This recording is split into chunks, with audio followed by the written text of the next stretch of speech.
and we hear her speech. Thank you.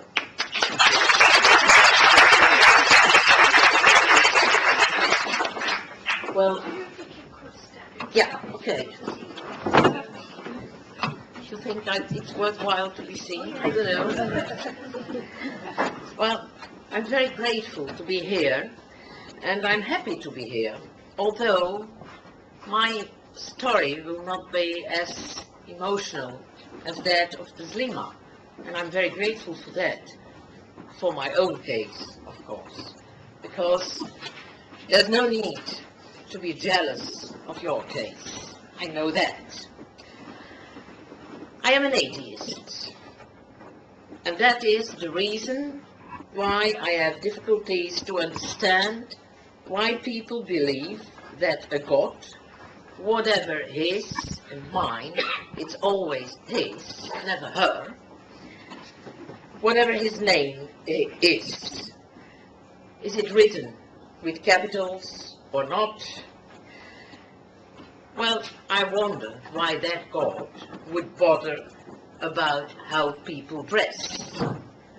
But then, I am a humanist as well, and in that perspective, I am convinced that people should make decisions for themselves. And if they want to wear a veil, a hat, a wig, an hairpin, or just showing their hair, well, I think they have the right to do it. What is more, I am a feminist, a long-time feminist, and as a result of that, I am convinced that women, in particular, are just human beings and should take care to follow their own will and not submit to man's rules according to women's life. For years, I was sure that it was not important what you wear, that the only really fundamental question is, how do you act? How do you go on with your own life? I confess, I doubt if this is really so, that it doesn't matter. When the French government banned the veils from the schools, there was a lot of protest from different fronts. Of course, there were also a lot of approvals, also from very different sides. And as a critical person, I tried to listen to every reason and to make up my mind. And again, I was left without a definitive answer. For the first time, though, I learned the reactions and the opinions of Muslimas who were against the veil, and more reactions of ex-Muslimas and women who lived in Muslim countries. And I got more convinced that a veil should be banned, at least for children and young girls.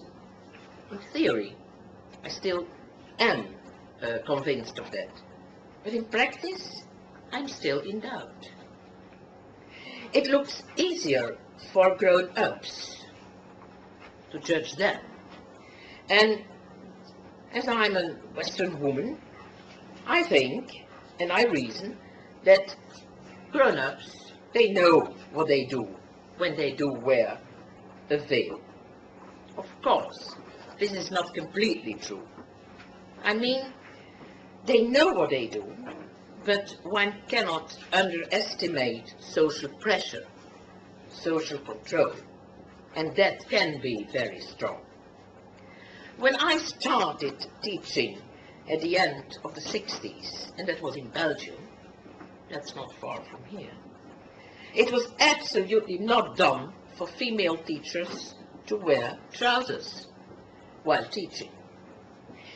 And there was an unwritten rule that when it was very cold in winter, you could wear trousers to go to school, but you had to change there into skirts.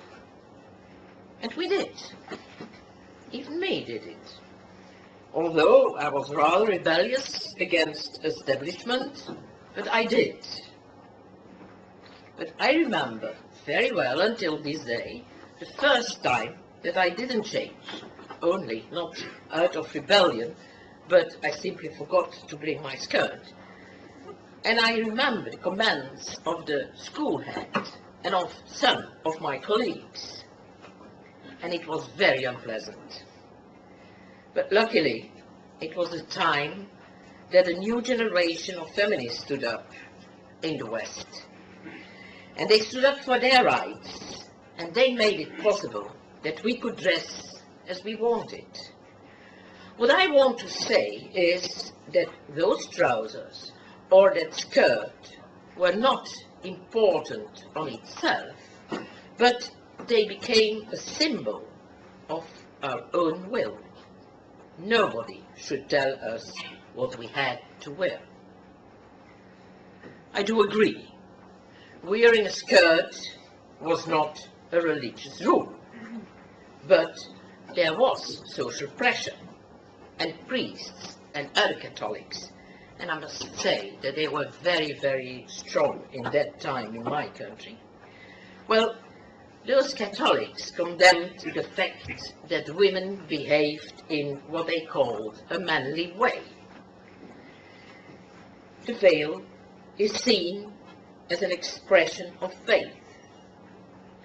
In a secular society, there should be room for everybody, without any religious system to set the rules. And I'm really an absolute supporter of that idea. But does this mean that we should keep our convictions for ourselves? Dear me, it would be very, very difficult for me, and I would be very unhappy if I had to shut up about my ideas. It is only by listening to different opinions that I eventually will change mine. And it is very important to keep in mind that my opinions may not harm others' rights. At the same level, I expect others to listen to my thoughts and eventually change theirs. As it is no longer possible to have one opinion, one religion, to rule the rest of society, and I'm very pleased with that, it is important to look for minimal common values, norms, and of course, common laws. And although the Universal Declaration of Human Rights is a Western product, I think that it can be used as that minimum statement we need. And the religious rule can never come over the national law, never. We do defend the rules of an individual to choose a religion or not to choose a religion. We defend the rights of the individual to follow the rules of the religion and also to wear a veil if they absolutely want it. But we do not give those rights to religions as such. So, we do not defend the right to religions to control the lives of their members. But where all those thoughts do lead me? I can go on to look for pros and cons for hours, but don't panic, I won't do that. But we have to think, what is important for women's emancipation? What is important for their liberation? I think that we shouldn't, by no means, underestimate education. It is important that all children go to a good school where they are all treated equally. Schools where you don't need to pay a fortune to be accepted. Schools where children of all origins are admitted. Not religious schools, but schools where children go to learn sciences, a broad range of literature, where they learn to know and respect each other's worlds and backgrounds, schools where they learn that the truth, and all in big capital letters, doesn't exist. That we have to be curious, that we have to be prepared to change our opinion, our knowledge, in view of new discoveries. A place also where we learn how to discover knowledge, how to react against fundamentalism of all sorts. A laboratory where children learn to live together, whatever the differences might be. If governments would organize this sort of schools, the need of banning veils from schools by law would vanish. And what is more, less women would accept second-plan roles in society. It has been the same in history and all over the world. All means were good to keep, and are good, to keep women in inferior positions. And of course, religion is an easy way to do it. But let's not forget that some political systems are not necessarily better. Just one example. The glorification of motherhood in Nazi Germany was immense. There were special awards for mothers with many children, especially sons, as they would be the soldiers of the Third Reich. And of course, they were needed to maintain that terrible regime. They needed soldiers to replace the fallen ones. Not long ago, I was in India, and at a meeting, I heard a man who said that it was important for the Indians to keep their traditions alive. He wouldn't be happy if all Indian women and girls would become like Western ones. I could follow that, of course. But then he gave his image of Western women.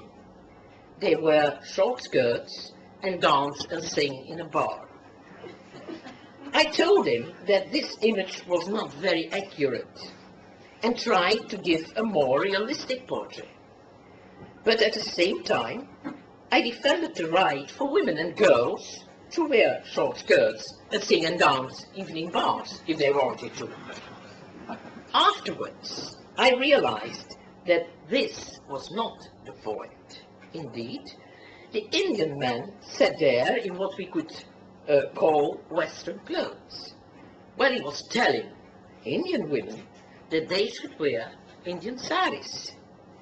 Why would it be different for women and a danger for tradition when girls wear jeans? And why is it different for men? Why are women judged on their appearance much more frequently than men? Why is the way they look so important, even if they are doing what is called then important things in society? In my, and it is a progressive one, in my newspaper there was a photo on the front page of Ségolène Royal, the woman candidate for the French presidency, together with Angela Merkel, the German woman first minister.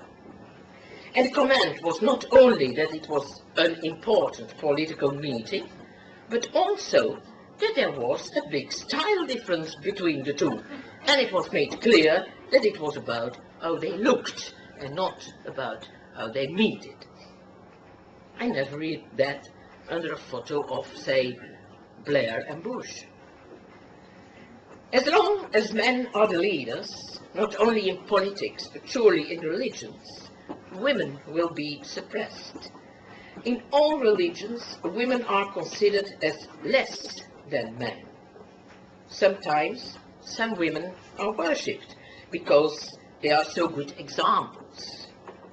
Christian faith is a good example of it. But mostly, women are given indirectly the burden of all what goes wrong in the world, as they are responsible for the education of the children. Well, all I know is that indeed we should convince women all over the world to become less submitted and to liberate themselves. But if it is true that women should cover their bodies because man's flesh is so weak, well, then maybe it is time now to lock men into our houses. They can do the household, educate the children, and leave the house only blindfolded. Of course, I don't want that. But I wonder what they, well, what do you think of that solution? It is true that a woman with a veil can feel free, I guess. Who am I to deny it? It is true that clothes can express where you belong to, and that you can be proud of belonging to a group.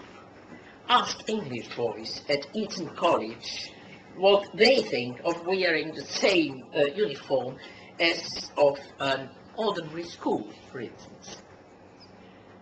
Of course, what about school uniforms in general?